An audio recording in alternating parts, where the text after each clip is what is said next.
गाने से परमेश्वर ने मुझे बताया तुमने ठीक चूज किया। मैं इसी वचन के द्वारा आज अपने लोगों से बात करूंगा। ये वचन आपको मिल जाएगा, एक कहानी के द्वारा आपसे बात करूंगी।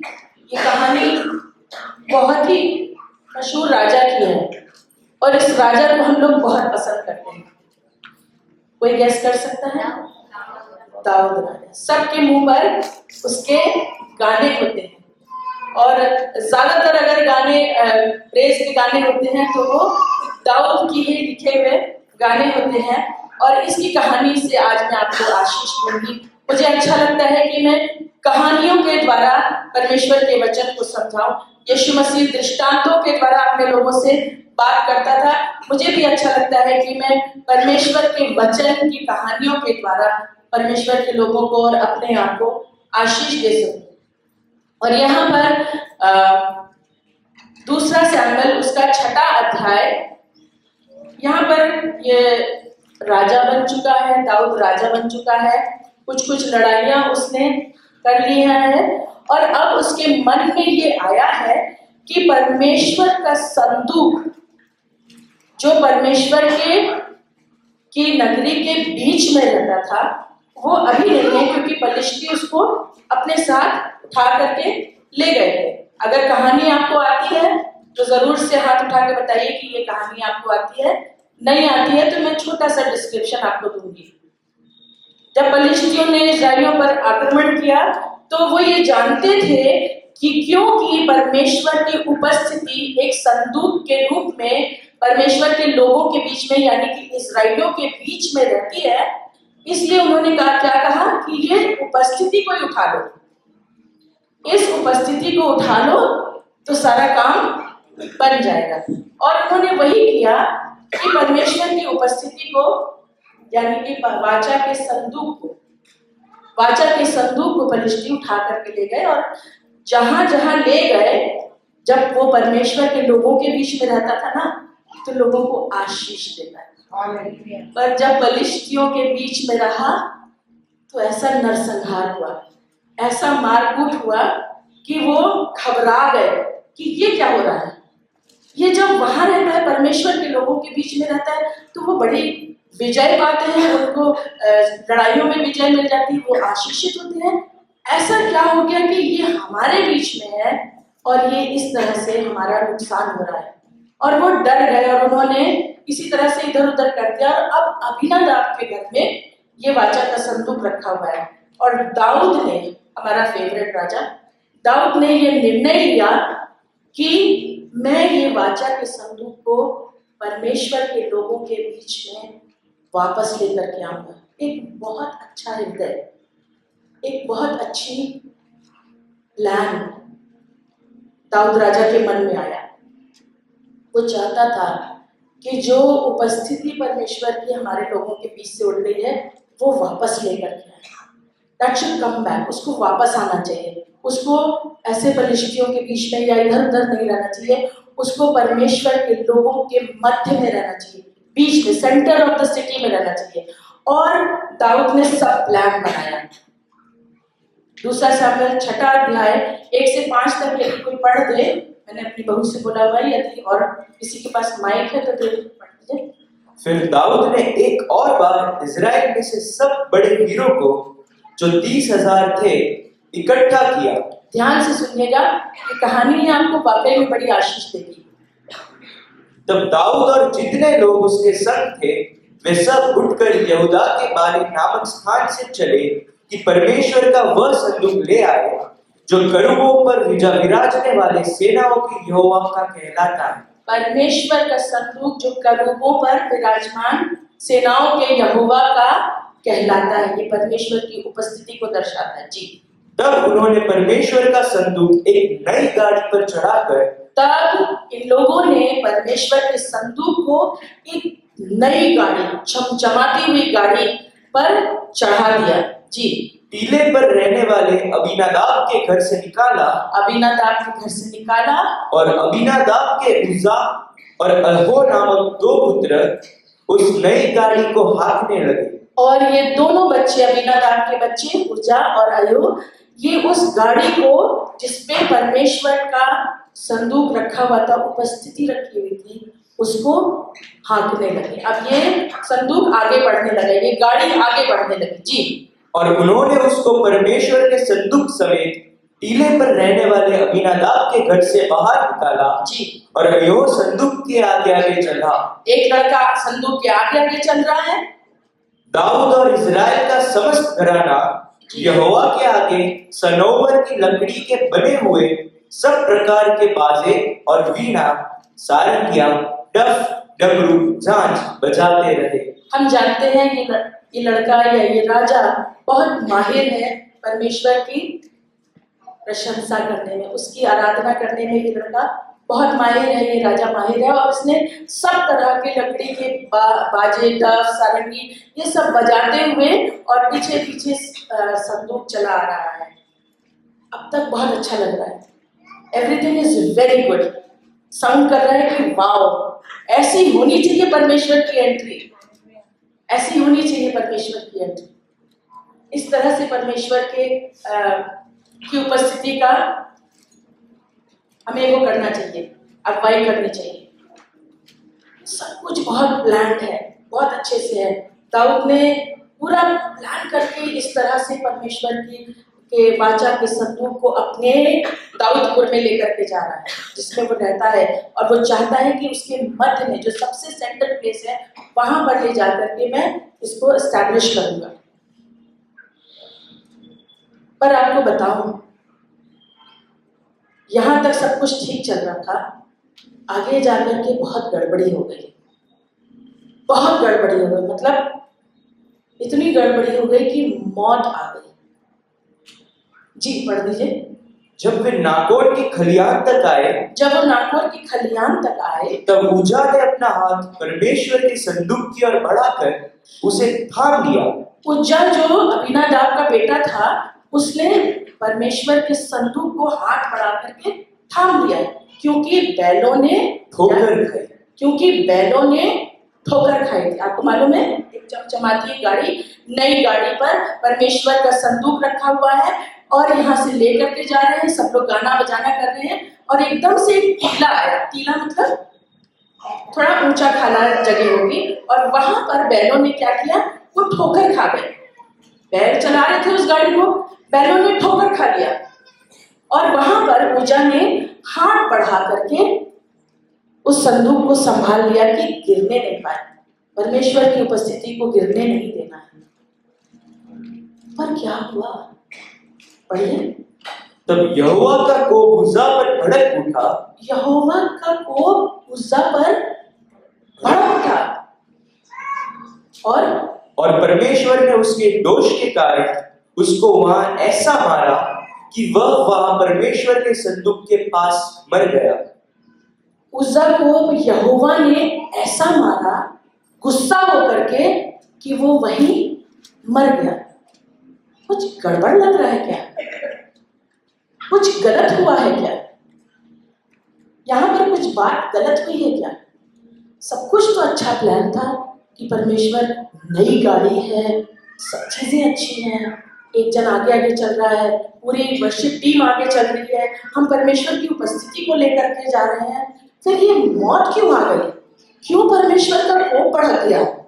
ऐसी क्या बात हो गई कि परमेश्वर का कोप उज्जा पर भड़का और वो वहीं मर गया? एक बड़े सेलिब्रेशन का एंडिंग क्या हुई? बहुत सैड हुई, बहुत भयानक हो गई, बहुत डेंजरस बात हो गई कि राजा एक प्रोसेशन को लेकर के जा रहा था, और इतना डिजास्टर हुआ, इतना खतरनाक हो गया कि एक आदमी मर गया है।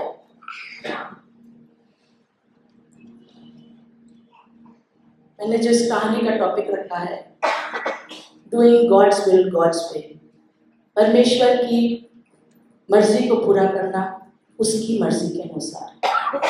यहाँ पर राजा दाऊद ने बहुत अच्छे प्लान्स तो बनाए थे, और अगर आप पढ़ेंगे पहला शामुएल 5वां अध्याय और उसकी 19 आयत पढ़ दीजिए। 5वां अध्याय 19 आयत, दूसरा शामुएल 5वां अध्याय और उसकी 19 आयत। तब दाऊद ने यहोवा से पूछा, क्या मैं फलिस्तियों पर चढ़ाई करूं? बस क्या मैं पलिश्तियों पर चढ़ाई करूं? अब 23वीं आयत पढ़ दीजिए। जब दाऊद ने यहोवा से पूछा तब उसने कहा जी, चढ़ाई ना कर। अब यहाँ पर यहोवा ने कहा चढ़ाई ना कर, मतलब कि यहोवा से बात कर रहा है दाऊद।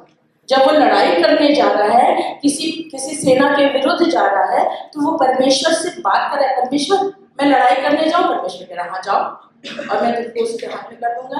फिर उसके बाद उसने कहा नहीं, अभी नहीं जाना, और वो रुक गया। और जैसे परमेश्वर ने कहा था उस तरह से किया। पर यहाँ पर जब उसकी उपस्थिति को परमेश्वर के भवन में, परमेश्वर के लोगों के मध्य में लाने की एक बहुत बड़ी बात है, एक बहुत बड़ी बात है, एक युद्ध से कहीं ज्यादा बढ़ के बात है। जब उसको लाने की बात हुई तो यहाँ कोई बात परमेश्वर से नहीं हुई। सारे प्लान खुद के दिमाग, कुछ गलत तरीके से हुआ है। क्या गलत तरीके से हुआ है? परमेश्वर की उपस्थिति को गाड़ी पे रख दिया गया है। परमेश्वर की उपस्थिति को गाड़ी पर रख दिया है। एक गाड़ी पर उसकी उपस्थिति को लेकर के जा रहे हैं। और कौन खींच रहा है उसकी उपस्थिति? बैल खींच रहे हैं। उस गाड़ी को कौन खींच रहा है? बैल खींच रहे हैं। गाड़ी हाँकी जा रही है, इस तरह से उसको हाँक करके। किसको? उसमें क्या है? उसमें परमेश्वर की उपस्थिति है, और तुम उसको हाँक रहे हो। क्या ये इज्जत की बात है कि परमेश्वर की उपस्थिति हाँकी जाए? बैलों ने ठोकर खा दिया और उज्जा ने हाथ बढ़ा करके, आप मैं होते तो क्या करते? मान लीजिए कि गाड़ी जा रही है, आप मैं होते तो क्या करते? वो गिर रहा है, वही करते जो उज्जा ने किया। मतलब मनुष्य की अगर सोच से सोचे तो उज्जा ने सही काम किया। मनुष्य की सोच से अगर सोचे तो उज्जा ने सही काम किया। बट परमेश्वर की सोच से सोचेंगे, अभी मैं आगे बताऊंगी कि क्या होता है। और यहाँ पर यहोवा का कोप उज्जा पर भड़का और वो मर गया। दाऊद ने क्या किया? जब ये सब हो गया, ये सब मरी आ गई और ये सब हो गया, मौत आ गई, तो दाऊद जो था वो परमेश्वर से रूठ गया, गुस्सा। He was unhappy with God. वो परमेश्वर से खुश नहीं था कि परमेश्वर ये क्या कर दिया आपने। मेरी तो मनसा बहुत अच्छी है, मैं तो आपकी उपस्थिति को लेकर के आना मान रहा था, लेकिन आपने ये क्या गड़बड़ी कर दी कि मेरा पूरा जश्न, पूरा प्रोसेशन, सब चीजें, अब लोग क्या समझेंगे कि राजा दाऊद लेकर के जा रहा है और इतनी बड़ी गड़बड़ी हो गई। और वो उससे रुष्ट होकर के उस उपस्थिति को छोड़ करके चला गया, संदूक को छोड़ करके चला गया, डर गया। Many a times जब हमारे जीवन में विषम परिस्थिति आती है, कोई परेशानी होती है, कोई दुख होता है, तो हम सबसे पहले यही बात बोलते हैं, इतना तो चर्च जाते हैं, इतना तो इबादत करते हैं, इतना तो बाइबल पढ़ते हैं, इतना तो सब कुछ करते हैं, फिर भी परमेश्वर ने हमें ऐसी परिस्थिति में डाल दिया है, अब तो हम चर्च नहीं जाएंगे। ये बीमारी आपको चर्च जाने से रोक देती है, ये तंगहाली आपको चर्च आने से रोक देती है, ये विषम परिस्थिति, खराब परिस्थिति आपको चर्च आने से रोक देती है। जैसे दाऊद ने यहाँ पर परमेश्वर की उपस्थिति को छोड़ के चला गया। जैसे मैंने बताया, उसके मन की इच्छा खराब नहीं थी। दाऊद के मन की इच्छा बहुत अच्छी थी। He really wanted, वो ये नहीं चाहता था कि लोग ये जाने महान दाऊद, महान परमेश्वर का संदूक लेकर के हमारे बीच में आया, वाओ दाऊद तेरी जय, वो ये नहीं चाहता था। नहीं, उसके मन की इच्छा बहुत सिंपल थी कि परमेश्वर का की उपस्थिति परमेश्वर के लोगों के बीच में होनी चाहिए। इस मनसा से वो उसको लेकर के आ रहा। उसके हृदय में कोई लालच नहीं था। उसकी इच्छा बहुत पवित्र थी, ईमानदार थी, नम्र थी। वो वाकई में चाहता था कि परमेश्वर अपने लोगों के मध्य में रहे। जो इस्राएली इधर उधर भटक रहे थे, फलाने देवताओं के पीछे भाग रहे थे, वो वापस उनके मन को फेरना मांगता था परमेश्वर की ओर। तरीके गलत थे, जैसे मैंने बताया, तरीके गलत थे। गलत क्या थे? संदूक को सोने से मढ़े हुए डंडों से उठाया जाता था। उसमें कुंडी लगी हुई थी और सोने के मढ़े हुए 2 डंडे होते थे। कोई गाड़ी नहीं होती थी। जो सबसे पहली गलती हुई, चमचमाती हुई नई गाड़ी लेकर के आए। लेकिन नहीं, परमेश्वर ने जिस तरह से आज्ञा दी थी, यहाँ पर हम देख रहे थे ना, एक आज्ञा आई थी कि तुम्हारे पास एक बच्चा होगा, है, तुम्हारा सैमसन पैदा होगा, लेकिन उसके लिए कुछ आज्ञाएं थी कि तुम शराब मत पीना, दाख मधु मत पीना, और उसके सर पे कभी छुरा नहीं मिलेगा। ये छोटी छोटी बातें तो हैं। अरे छोटा बच्चा है, बाल बड़े बड़े हो गए, छुरा पिला देंगे, फिर निकल आएगा, फिर लेकर आएंगे। नहीं, परमेश्वर ऐसी बातों से खुश नहीं होता है। और यहाँ पर जो संदूक था, वो वाकई में किस पे जाना चाहिए था? डंडों पे जाना चाहिए था। उसको कैरी कौन करेगा? कोई बैल नहीं कैरी करेगा। उसको लेके कौन जाएगा? उन डंडों पे उठाएगा कौन? लेवी उठाएंगे। लेवी उठाएंगे। ये परमेश्वर ने नियुक्त करा था कि इस तरह से मेरी उपस्थिति या मेरा संदूक, ये वाचा का संदूक इस तरह से उठाया जाएगा। और किसी व्यक्ति को ये आज्ञा नहीं थी कि वो उसको टच करे, किसी को भी नहीं, no matter what. Don't give excuses. Excuse मत दीजिए कि गिर रहा था इसलिए मैंने थाम लिया। नहीं, जब परमेश्वर ने मना किया है, वो अपने स्वर्गदूतों को मेरे निमित्त जब आज्ञा दे सकता है कि मैं ना गिरूं, तो क्या वो अपने स्वर्गदूतों को आज्ञा नहीं दे सकता था कि उसका संदूक ना गिरे? बिल्कुल दे सकता था। बट जब हम अपनी बुद्धि लगाते हैं तो कोई आशीष नहीं आती है, बर्बादी आती है। और यहाँ पर वही हुआ। और चौथी बात, यहाँ हाँकना नहीं है। ये परमेश्वर के स्वर्गदूत, ये संदूक को हाँकना नहीं है, पर स्तुति पर विराजमान करके लोग आगे आगे जाते थे। स्तुति पर विराजमान होकर के ये संदूक आगे बढ़ता। दाऊद ने ये निर्णय गलत लिया। He was maybe वो भूल गया या इग्नोर किया, मुझे नहीं मालूम कि संदूक को कैसे उठाना चाहिए। क्या उसे मालूम नहीं होगा कि संदूक को डंडों पर उठाना चाहिए?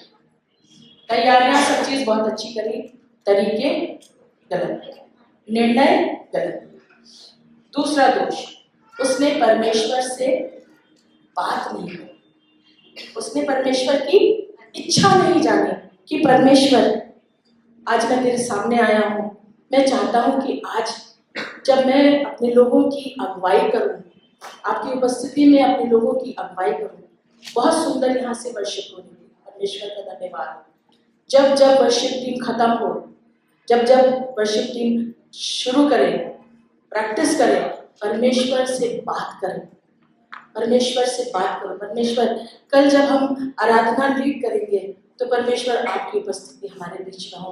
हमें बताइए हम किस तरह से अपने वचन को भेजिए, हम किस वचन से लोगों को आशीष दें, हम किस तरह से उनसे बात करें, हम किन गानों को लें। हम ऐसे गाने ना लें जो कि बहुत मुझे अच्छे लगते हैं, पर ऐसे गाने लें जिससे परमेश्वर के नाम को महिमा मिलती है। और परमेश्वर का धन्यवाद हो इस वर्शिप टीम के लिए जिन्होंने परमेश्वर की आवाज़ को सुनना सीखा है।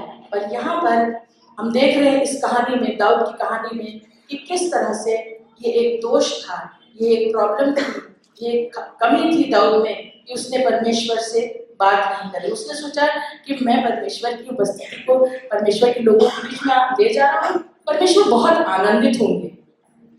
वाकई परमेश्वर आनंदित होते यदि वो उसके तरीके से बात करता।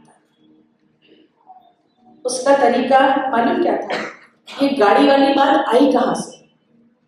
ये बलिष्ठी थे जो परमेश्वर के संदूक को गाड़ी में उठाते। कई बार हम परमेश्वर की उपस्थिति को सांसारिकता में लपेट करके आगे चलते हैं। बहुत बार हमारी वर्शिप में, हमारी सब चीजों में सांसारिकता ज्यादा होती है। आज का ट्रेंड ये है, आज का ट्रेंड ये है, ये चीजें हैं, ऐसी है, उस तरह से हम उसको करना चाहते हैं। पर परमेश्वर चाहते हैं कि हम उस तरीके से नहीं, उस तरीके से करें, परमेश्वर के तरीके से करें। बहुत लंबा समय नहीं लूंगी। इस स्टोरी से हमें क्या शिक्षा मिलती है?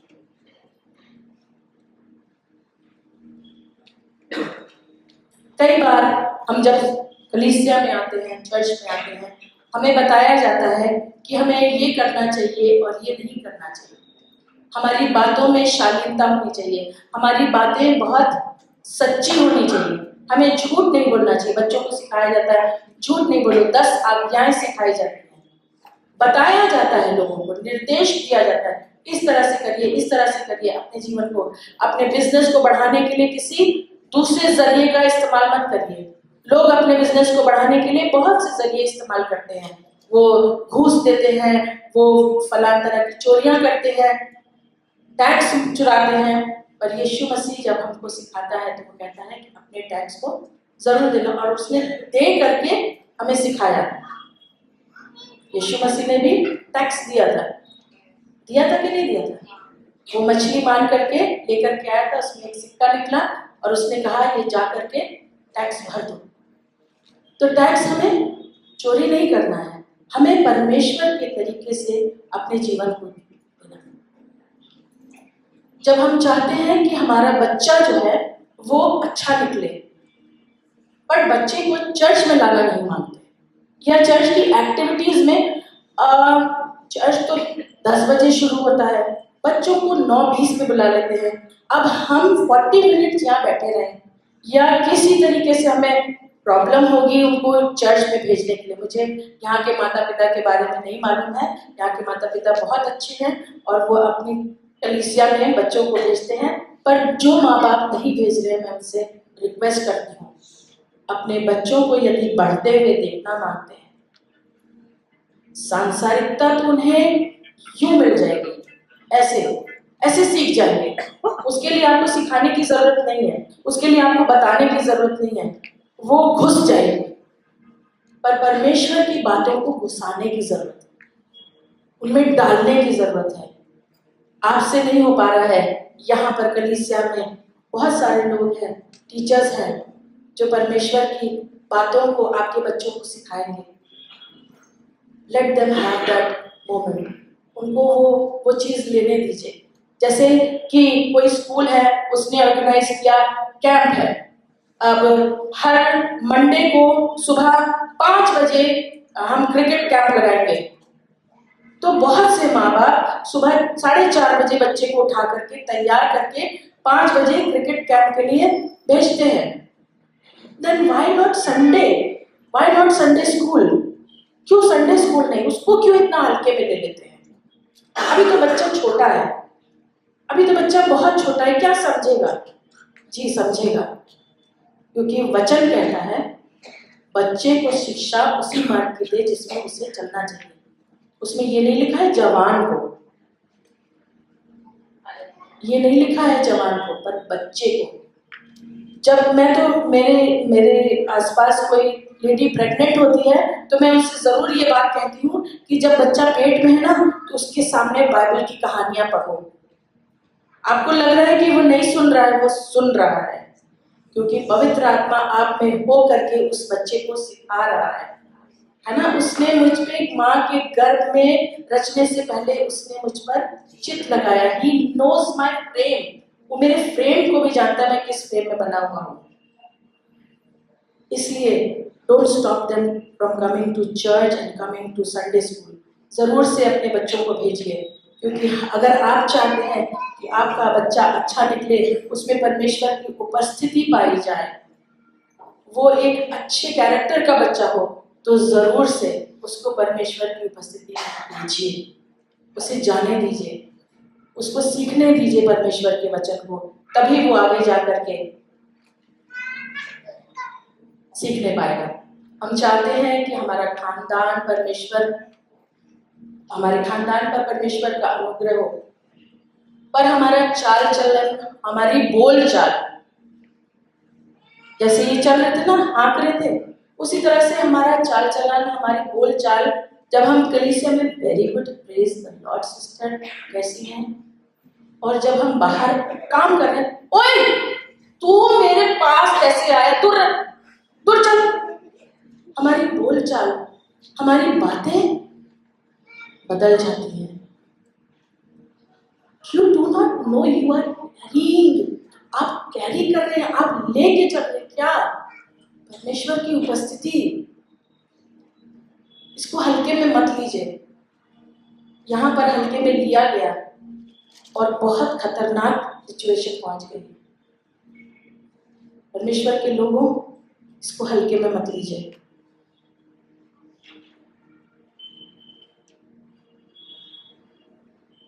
बहुत कुछ नहीं बता करके मैं आगे, बहुत सी चीजें हैं लेकिन मैं उसमें नहीं जाना चाहूंगी।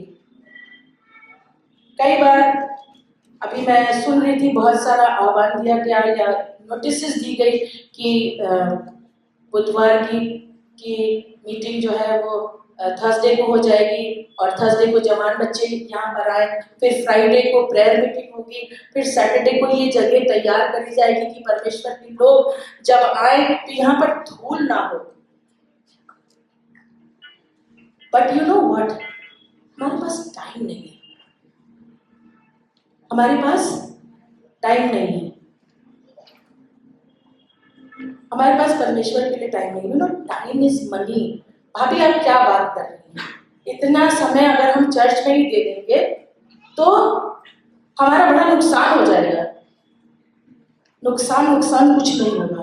आपको मालूम है, ये सब चीजें जो हमने यहाँ पर पोजेस करी हुई है, सब यहीं धरी की धरी रह जाएगी, और साथ क्या जाएगा? जो चीजें हमने परमेश्वर के वचन के द्वारा ग्रहण करी है, जिस तरह से हमने अपने जीवन को परमेश्वर की मर्जी में होकर के जिया है, वो साथ जाएगा, या नहीं जिया है वो साथ जाएगा। जिया है तो साथ जाएगा, नहीं जिया है वैसे तो साथ जाएगा। निर्णय होगा कि हम इस साइड होंगे या हम इस साइड होंगे। इसलिए डोंट गिव एक्सक्यूजेस कि वो तो गिर रहा था, मैंने हाथ पकड़ लिया, मैंने हाथ से पकड़ लिया। Don't give excuse for your life. अपने जीवन के लिए एक्सक्यूज मत लीजिए कि हमारे पास टाइम नहीं है, हमारा नुकसान हो जाएगा, वो जाने दीजिए। 4 रोटी कम खा लीजिए, छोटी गाड़ी में सफर कर लीजिए, बाइक पर चल लीजिए। अपने जीवन का नुकसान वो बहुत बड़ा नुकसान है। That is a big loss. पूरे जीवन का नुकसान है, क्योंकि ये जीवन 80 साल एट द मोस्ट है, पर अनंत जीवन कभी न खत्म होने वाला जीवन है। हम किसके लिए तैयारी कर रहे हैं?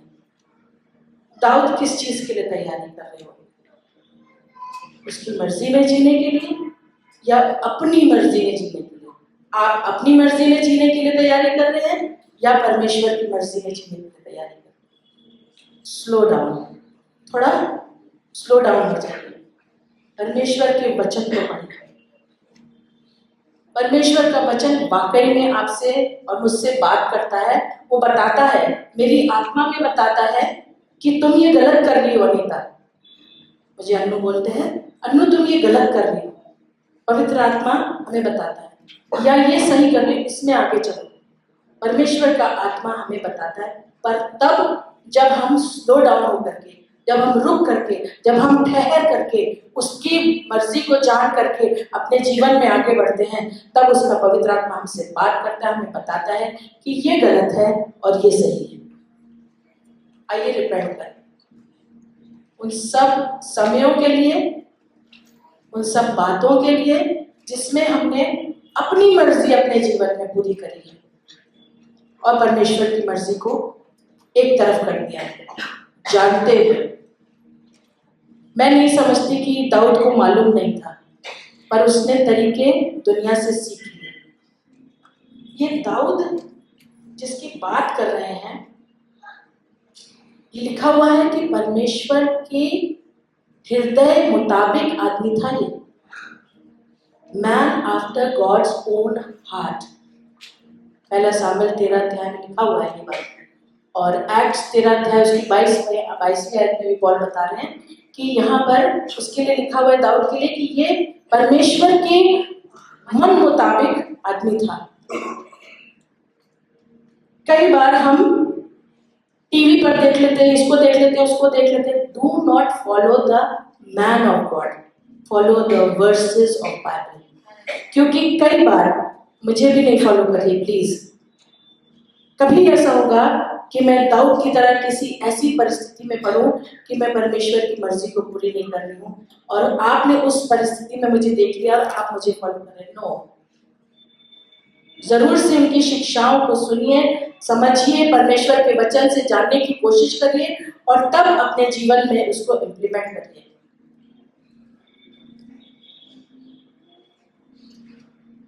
दाऊद के लिए लिखा हुआ है कि cared what God cares, he loved what God loved, he hated what God hated। लेकिन यहाँ पर एक समय ऐसा आया कि परमेश्वर, हम देखते हैं कि दाऊद ने वो चीज नहीं किया जो परमेश्वर केयर करता है, वो चीज नहीं चाही जो परमेश्वर प्यार करता है, वो चीज नहीं उससे हेट किया जो परमेश्वर हेट करता है। So please don't follow. TV के बहुत सारे लोग होते हैं जो बहुत सारी ऐसी बातें करते हैं, don't follow them, follow the word of God. परमेश्वर के वचन को फॉलो करें और जो वाकई में जेन्युइन लोग हैं उनकी शिक्षाओं को फॉलो करें। आपके पादरी साहब बहुत genuine person, he is a very good humble man, and I know कि वो जब आपको सिखाते हैं तो परमेश्वर की मर्जी में होकर के सिखाते हैं। जरूर से उनकी बातों को सुनिए और अपने जीवन को आगे लेकर के चलिए। यीशु मसीह ने सब चीजें, जब ये हो गई, यीशु मसीह ने सब चीजें हमारे लिए बहुत इजी कर दी। पहले चीजें बहुत कठिन थी, पर यीशु मसीह जब आया तो वो हमारी नई वाचा बन के आया, नई वाचा बन के आया। अब हमारे पास वो पुरानी वाचा का संदूक नहीं है, अब वो नई वाचा, यानी कि उसकी उपस्थिति अब किसी संदूक में नहीं है, वो हमारे मध्य में है, हमारे बीच में है, और उसका पवित्र आत्मा हमारी सहायता करता है। पहले कोई ऐसा आत्मा नहीं था जो सहायता करता लोगों को, उनसे वो करता, और इसीलिए बार बार परमेश्वर का क्रोध जो है वो इजराइलियों पर पड़ता था। पर परमेश्वर का धन्यवाद हो यीशु मसीह के लिए कि परमेश्वर ने यीशु मसीह को मेरे और आपके लिए भेजा कि ये सारी चीजें मेरे लिए बड़ी सरल होती चली जाए, और यीशु मसीह ने पवित्र आत्मा को भेजा कि वो मुझे सिखाता रहे, वो मुझे बताता रहे, वो मुझे समझाता रहे कि अनु इस तरह से चलो, बहन इस तरह से चलो, भाई इस तरह से चलना चाहिए, ये गलत है, इसमें अपने मन को नहीं लगाओ, इस बिजनेस में हाथ मत डालो, इस चीज में हाथ मत डालो, इस रिलेशन में मत जाओ, बहन ये शादी के बंधन में तुम मत बंधो, क्योंकि ये शादी का बंधन तुम्हें कहीं और ले जाएगा।